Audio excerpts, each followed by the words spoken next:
तो the supreme alchemy master के पिछले एपिसोड में हमने देखा था कि फैंग ने सांगवान को 1v1 फाइट में हरा दिया था, जिसके हारने से एल्डर सॉन्ग फैंग पर बहुत ही ज्यादा गुस्सा हो गए थे, जो उसे मारने की भी कोशिश करते हैं, पर पैलेस मास्टर ऐसा होने नहीं देती।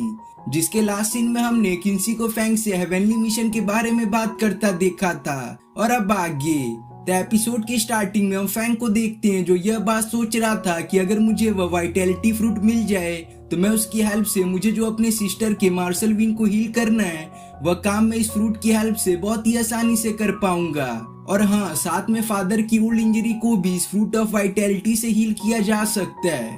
तो फैंग ये सब सोचने के बाद बोलता है, ठीक है किन्सी, तुम कब मॉर्निंग माउंटेन जा रही हो? जिस पर किन्सी कहती है, मुझे इसके लिए अभी बहुत सारी प्रिपरेशन करनी है, इसलिए 3 दिन बाद ही मैं मॉर्निंग माउंटेन जा सकूंगी। जिसे सुन फैंग बोलता है, ठीक है कोई बात नहीं, तो हम अगले 3 दिन बाद ही एक साथ मॉर्निंग माउंटेन जाएंगे। जिसके बाद हम फैंग को ट्रेजर पवेलियन में जाता हुआ देखते हैं, जहाँ की एक एल्डर से फैंग 5 बेस्ट रिफाइनिंग स्टोन और 10 फॉर्मेशन फाउंडेशन स्टोन का डिमांड करता है। जिसकी ये डिमांड सुनकर वह एल्डर कहती है, अरे तुम ही तो हो वह फैंग जिसने सांगवान को फाइट में हराया है ना? रुको रुको, अभी मैं तुम्हारे सारे सामान को लेकर आती हूँ। जिनके जाने के बाद यहाँ की मौजूद डिसाइपल आपस में कहने लगते हैं कि अरे देखो फैंग यहाँ पर आया है। एक समय था जब वह बहुत ही ज्यादा वीक हुआ करता था, लेकिन अब देखो उसने तो अभी सांगवान को हराकर इस लनाओ मेंशन का एक बहुत ही पॉपुलर कैरेक्टर बन गया है। फिर हम एल्डर को देखते हैं, जो फैंग की सभी बताई चीजों को उसको लाकर दे देती हैं। जिन चीजों के मिलते ही फैंग तुरंत ही यहाँ से निकल गया था, पर इतने में हम यहाँ के मौजूद डिसाइपल को देखते हैं, जो सभी एल्डर के पास आकर उनसे पूछने लगते हैं कि आखिर जब फैंग इतनी सारी चीजों को इस ट्रेजर पवेलियन से ले गया है तो उसे इसके लिए कोई पॉइंट्स क्यों नहीं पे करने पड़े। तो वह एल्डर डिसाइपल्स को बताती हैं कि कुछ दिनों पहले ही पैलेस मास्टर ने फैंग को एक चैलेंज दिया है, जिस चैलेंज को कंप्लीट करने के लिए फैंग को जितनी भी रिसोर्स चाहिए वह सभी लनहाओ मेंशन उसको फ्री प्रोवाइड करेगा।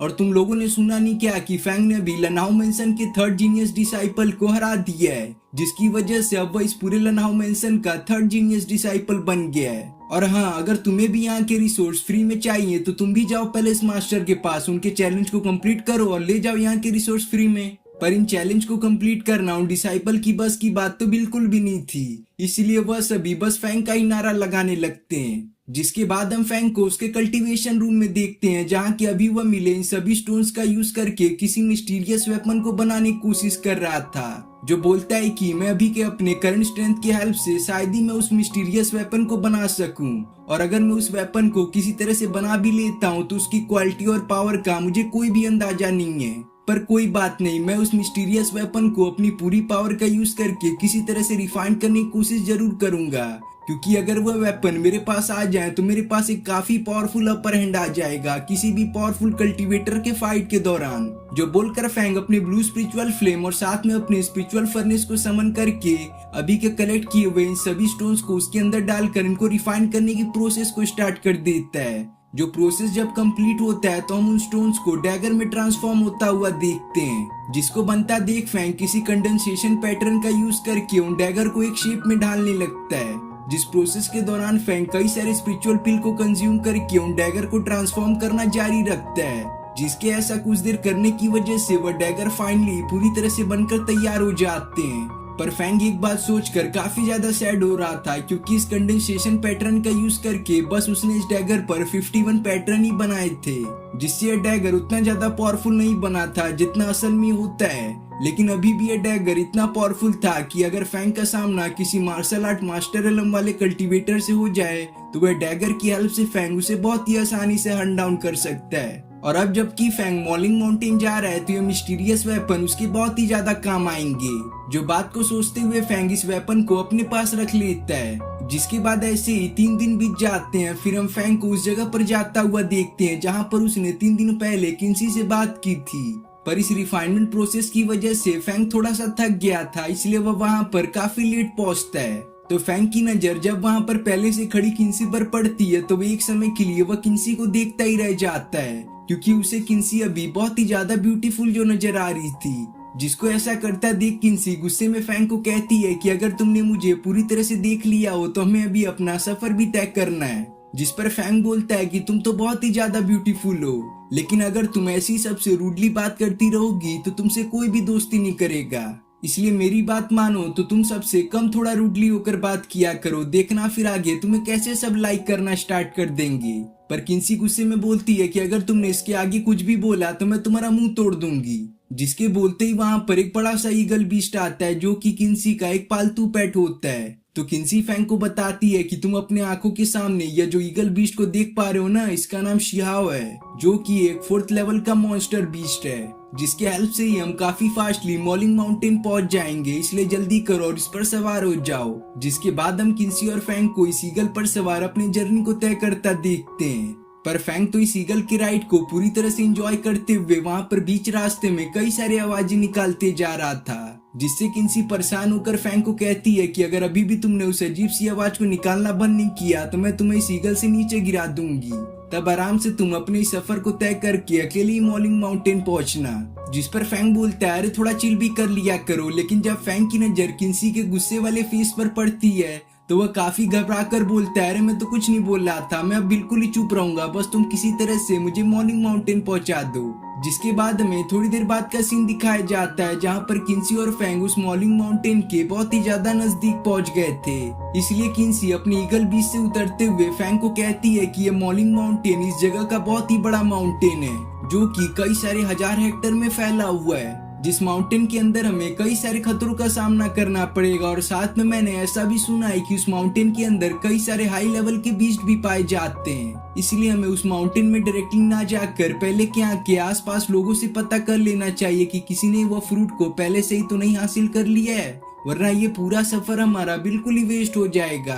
तो फैंग बोलता है ठीक है, यह बात भी तुमने सही कही है, अगर किसी ने पहले से उस फ्रूट ऑफ वाइटैलिटी को ले लिया हो तो भला हम मॉलिंग माउंटेन के अंदर क्यों जाएंगे। अरे किंसी बात देखो, हमारे पीछे एक होटल है, वहाँ के लोगों से हम पता कर सकते हैं कि आखिर किसी ने उस फ्रूट ऑफ वाइटैलिटी को अभी तक लिया है कि नहीं। जिसे सुन किंसी शियाओ को कहती है कि तुम अब यहाँ से जा सकते हो, लेकिन याद रखना आगे मुझे तुम्हारी बहुत ही ज्यादा जरूरत पड़ेगी, इसलिए उस टाइम तुम बिल्कुल ही समय पर आ जाना। फिर हम फैंग और किंसी को उस होटल में एंटर करता हुआ देखते हैं, जहाँ की इन्वायरमेंट को देखकर फैंग काफी ज्यादा हैरान हो गया था, क्योंकि वह यहाँ पर कई सारे पावरफुल कल्टीवेटर को नोटिस करता है जो इस होटल में पहले से ही मौजूद थे।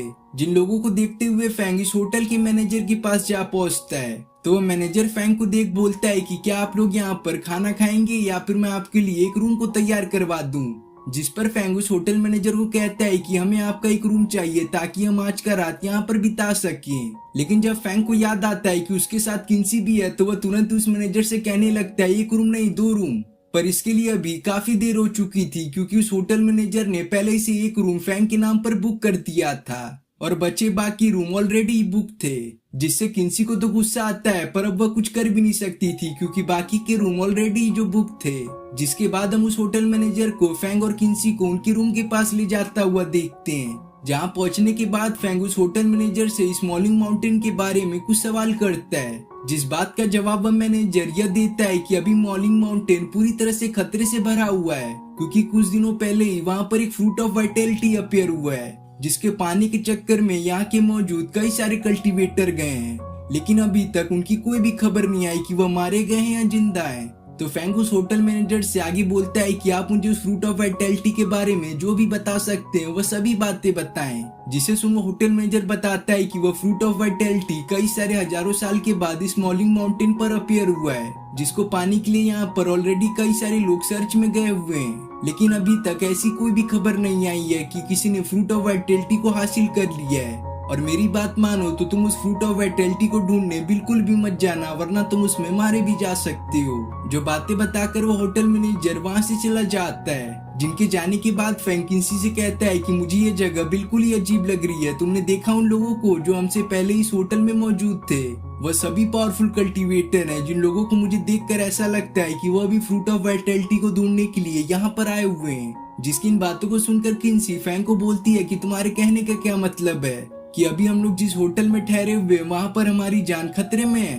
तो फैंग बोलता है हाँ तुमने सही समझा, इसलिए हम लोग जब तक इस होटल में है तब तक हमें सतर्क रहना पड़ेगा, लेकिन कुछ भी हो जाए वो कल्टीवेटर हमारा कुछ नहीं बिगाड़ पाएंगे क्योंकि हम उनसे बहुत ही ज्यादा पावरफुल हैं। जो बात को बताते हुए फैंग वहाँ के मौजूद एक सिंगल बेड को तुरंत ही हथिया लेता है, और अब जबकि ये बेड इस पूरे रूम में अकेला ही था, इसकी वजह से वह कहने लगता है कि अब बहुत ही ज्यादा रात हो चुकी है, इसलिए मैं तो चला सोने, तो किंसी क्या तुम भी सोओगी कि नहीं। जिस पर किन्सी गुस्से में फैंग को कहती है कि लगता है तुम्हें जल्दी ही मरना है, तभी तो तुम ऐसी मुझसे बात कर रहे हो। जिसे सुन फैंग कहता है ना ना ना, मेरे कहने का यह मतलब नहीं था, मैं तो यह कह रहा था कि जब तक मैं यहाँ पर बेड पे सो रहा हूँ उसी दौरान अगर तुम्हें भी नींद आ रही है तो तुम वहाँ के मौजूद चेयर पर बैठकर सो सकती हो। और अब जबकि हमारे आगे का सफर काफी ज्यादा लंबा होने वाला है, इसलिए हमें रेस्ट लेना बिल्कुल ही जरूरी है। जो बोलकर फैंग तुरंत ही उस बेड पर सो जाता है। जिसके बाद हमें थोड़ी देर बाद का सीन दिखाया जाता है जहाँ पर किन्सी एक जगह पर बैठकर अपनी कल्टीवेशन कर रही थी। पर अचानक से उसी दौरान किन्सी को किसी के फुटस्टेप्स का आवाज आता है, जिसकी आवाज को सुनकर किन्सी तुरंत ही सतर्क हो जाती है। जिसके दिखाती एपिसोड यहाँ पे खत्म हो जाता है।